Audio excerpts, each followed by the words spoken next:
Halos di niya nga mapalipad oh. Oh.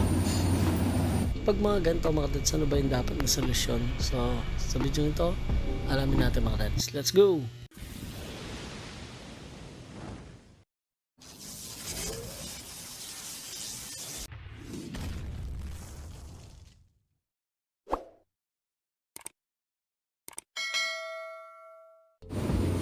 Ito mga dads, isang Samsung inverter aircon. Yung capacitor niya napalitan na dati. Ngayon, yung capacitor niya dati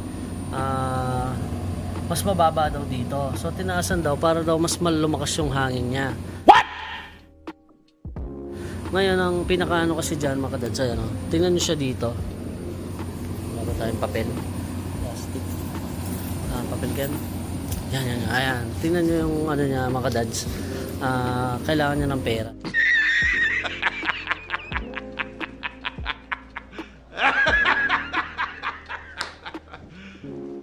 Pera, tingnan mo yung hangin. Halos di niya nga mapalipad oh. Ang bagal. Naka-high na yan mga dads. Tapos tinignan namin dito, sinilip namin siya. Yung ilaw niya or yung ilaw ng flashlight ko hindi siya tumatagos dito, pero doon sa kita niyo naman na malakas yung fan motor niya tapos ayan, nagbo-moist na rin siya at yung lamig niya malamig naman, talagang yung blower lang talaga yung mahina o yung hangin. Tapos ayan mga dads, naka-high na siya high. So pag mga ganyan mga dads, sabi kasi ni customer, sabi ko, nung pagtingin ko pa lang, nung nakasabit pa siya dun sa kwarto na baka marumi siya sir, sabi ko, kasi wala po siyang hangin, halos mahina lang siya, parang sumisipol lang siya mga dads. Tapos ayun, sabi niya wala pa daw 3 months nung pinalinis niya. So ngayon na-confirm natin na ayun, na nasasakal yung niya, yung igot niya mga dads. So maganda dito mga dads na malinis muna natin siya ng maayos. So yun muna, let's go. Ito na nga po yung sikretong gagamitin natin para talagang mabagbag lahat ng dumi doon. Ayan, so ito po si liquid sosa. Ayan, siyempre bubuklat ko na para maingay. At ito na nga mga dads, magbo-voice over na natin. Ayan, so sasangkapan lang natin siya mga dads. So ito, lalagyan natin yung tubig o tabo. Kung may spray kayo na pang spray, maganda rin yung mga dads. Pero ako nakasanayan ko na ng ganito, effective naman para sa akin mga dads. Ayan. So make sure na pakahaluin nyo siya para yung tapang niya pantay-pantay kung saan mo siya ilalagay. Siyempre ilalagay na natin siya mga dads. So ito, ibubuhos mo siya dito sa gitna. So dito mga dads, ituturo ko lang na malapit. Ayan, dito mo siya ibubuhos. Pero bago mo ilagay yan, make sure na tanggalin mo muna tong foam. So nilalagay lang naman yung foam na yan, pinapatong.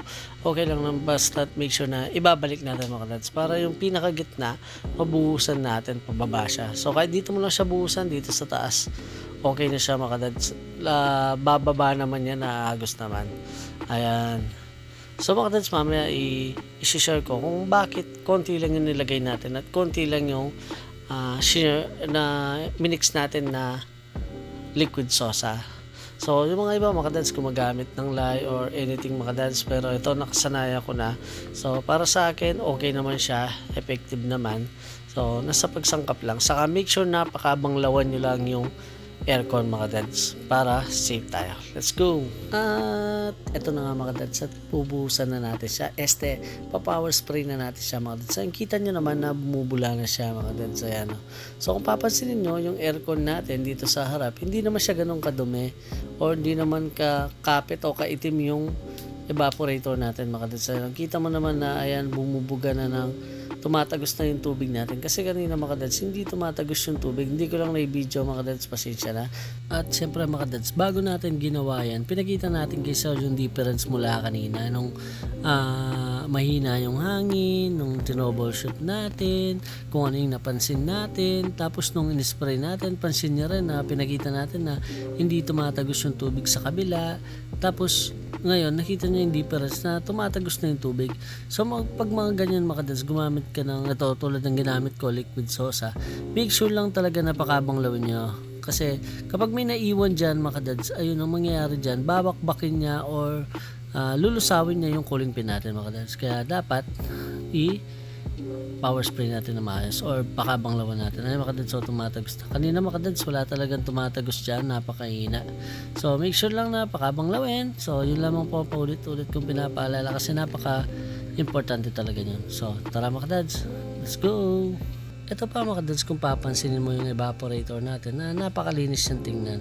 Pero kung sasalurin mo yung tubig natin, ayan o, kasi nga tumatagos na yung tubig natin, makikita mo na may sumasama pa dumi o may lumalabas pa na dumi. So ang gawin lang natin hanggang sa mawala yan, ipa-power spray natin mga kadads. At dito na nga mga kadads, ayan o, bumabanat pa kami kahit gabi na. Ginabi na kami sa kaka-power spray yan kasi minimake sure namin na wala talaga maiwan na liquid sosa. At syempre merienda muna mga kadads. Maraming salamat sir, God bless. Ayan, so pagkatapos namin siya linisan na yung pinagkaiba, ipasok mo sa loob. Bitawan mo? Bitawan mo? Hoy, ayaw! Ayaw niya, ba't kanina nag-stay siya? Ayun, ay! So, ayun po yung nakita niyo yung pagkaiba na nalilinis talaga siya ng maayos yung coil. So, hindi lahat ng nakikita niyong malinis ay malinis na. So, sabi nga nila, don't judge by book by its cover. Nasa loob, ang dumi. So, yun lamang mga kadads. God bless! Ayun na nga mga kadads, at nakita natin kung bakit humina yung lamig ng aircon ni Sir. So, ayun, so hindi naman pala yung lamig. So, kasama na rin yung lamig, pero ang pinaka-humina niya talaga, yung buga ng hangin niya mga kadads. Ayan. So, pag mga ganun pala mga kadads, napansin nyo yung capacitor niya, binawasan or tinaas yung capacitor niya. Kung di ako nagkakamali sa mga ganong unit, nasa 3 or 3.5 o 2.5 microfarad lang sila.